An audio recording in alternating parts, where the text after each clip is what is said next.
Hello po sa lahat po ng ating mga followers, viewers sa Obit Antique Collection sa YouTube channel po natin. Huwag nyo pong kalimutan mag-subscribe po para lagi po kayong nakasunod sa lahat ng pinaisili po natin rito sa araw-araw po. Ito meron na naman po tayong sorpresa naman po, napakagandang collection po ito kaya mga idol. Kaya silipin natin ito sa malapitan para malinawan po kayo kung ano po yung mga nilalaman po nitong bag na ito kaya mga idol. Kaya tingnan nyo po sa nahukay lang po ito mga idol sa isang tapayan kaya mga idol. Hindi nga rin po natin alam kung ano po yung ibang nilalaman po doon sa malaking tapayan na yun. Bali ito po yung nakatago doon kaya mga idol. Meron yan mga idol. Pipa po, napakalumang pipa. Ayan po. Wow. So sobrang ganda po kaya nito.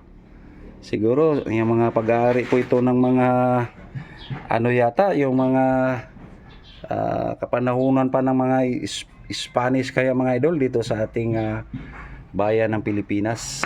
Kasi yung Pilipino kaya mga idol, yung iba nito kapag nagkakaroon nito, sabihin naman nila na kaya ko yung palitan ng lupa ko. Kaya ito po yung mga kwento-kwento kaya nito kaya mga idol. Ayan wow.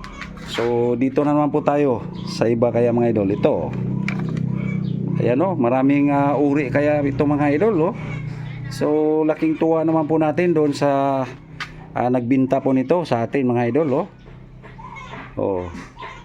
Baka ito lang yung pinaka mura doon sa kanyang mga nahukay kaya mga idol sa isang malaking tapayan. Ayan po. Kaya tingnan natin ito lahat kaya mga idol para masiyahan po kayo. Ito kayo. Ayan Ayan biro niyan mga idol. Talagang nasindihan ito dahil may mga sunog-sunog pa nga Sa gawa po ito sa kahoy ng ano kayang uri na kahoy ito kaya mga idol, napakabigat, matibay din. Ayun So ang ganda ng mga pipa noong araw mga idol. Ito tingnan nyo ito para po kayo katulad nito kaya mga idol. So biro niya diba sabi ng mga lulo natin noon na kaya ko yung palitan ng lupa. Ayan, yung mga lupa nung araw walang halaga. Ipinagpapalit lang ng mga pipa kaya mga idol Ganon katindi yung mga olds natin nung araw kasi hindi sila makagawa ng mga ganyang disenyo kaya napakaganda po. Ganon yung mga sabi-sabi nila nung araw. Tsaka nangyari po talaga yon na makipagbarter doon sa lupa yung mga ninuno po natin nang dahil doon sa gusto lang niya maangkin yung mga napakagandang pipa. Katulad rin ito kaya mga idol. Ayan po Wow. Sobrang ganda naman ito. Paano naman kaya ito ginawa Sa kahoy talaga po Kaso nawala na yung pinakaano rito. Baka nasunog na yon kaya itinapo na nung nagmamayari po nito dati. Ayan po biro niyan mga idol. Napakaganda So ito kaya mga idol po. Ayan katulad nito. Ayan siguro nasunog ito kaya mga idol pero ang tibay pa rin. Wow, sobrang ganda So tingnan nyo naman po yung mga nahuli po natin Ayan po. Yan yung mga makasaysayan po. Katulad nito mga idol meron pang kaso nasira na yung lalagyanan niya sa sobrang tagal nito sa ilalim ng lupa. Ayan po biro niyan mga idol makasaysayan nga talaga ito kasi biro niyan nahukay lang po yan at nakalagay doon sa malaking tapayan na yon.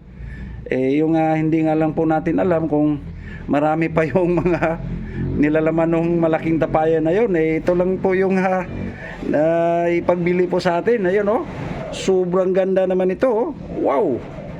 Kaya nga hindi nga tayo nagkakamali sa natin mga sabi-sabi ng mga matanda parang hindi tayo makapaniwala pinagpapalit nga raw nila sa mga lupain. Pero niya mga idol Kaya pala, oh. Yung mga ninuno natin na hindi naman marunong gumawa ng mga ganyan, oh. Oh. So, nakakatuwa rin. So, lahat ng mga followers natin, oh. Wow. So, ito, meron pang isa. Kaya mga idol, oh. Oh.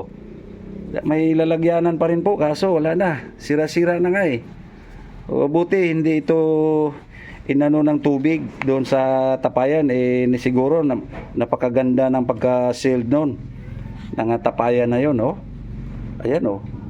Kaya kinukulit ko nga rin yung nakahukay nito eh. Sabi baka meron pang iba.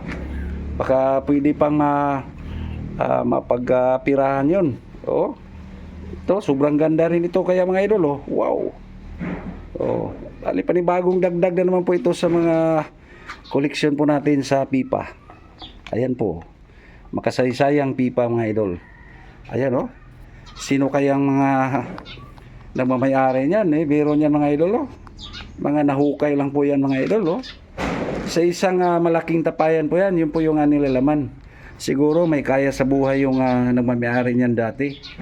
Baka isang Espanyol na baka malaki yung ano niya, katungkulan niya.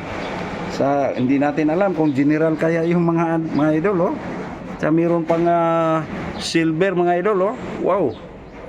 Oh. Sa ito talaga mga tayo rito. Sa nasunog talaga, napudpud yung dulo ng kahoy kaya mga idol. Ayan po, oh.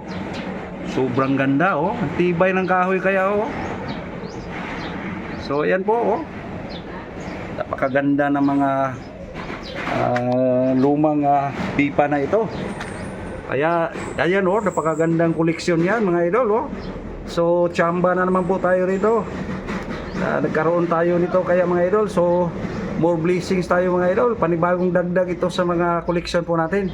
At mayroon na rin po tayo mga koleksyon na mga lumang pipa kaya mga idol. Sa mayroong bato, gawa sa bato. Tsaka may gawa rin po sa kahoy. Kaya ito, mga gawang kahoy rin. Sa panibagong dumating po ito sa atin. So ayan po. Sana naman po lahat ng mga followers natin. At huwag nyo pong kalimutan po na mag-subscribe. Itong pangalan po natin sa YouTube, Obet Anti-Collection po. At pindutin nyo po yung subscribe po ron para naman po ay matulungan nyo po itong inyong may lingkod. Para lalo po tayo makabili na mga iba't ibang uri na koleksyon at atin pong ibabahagi po rito sa inyong harapan ngayon. Ayan, oh. Ayan po mga idol, oh. So sana nag-enjoy din po kayo. Thank you for watching.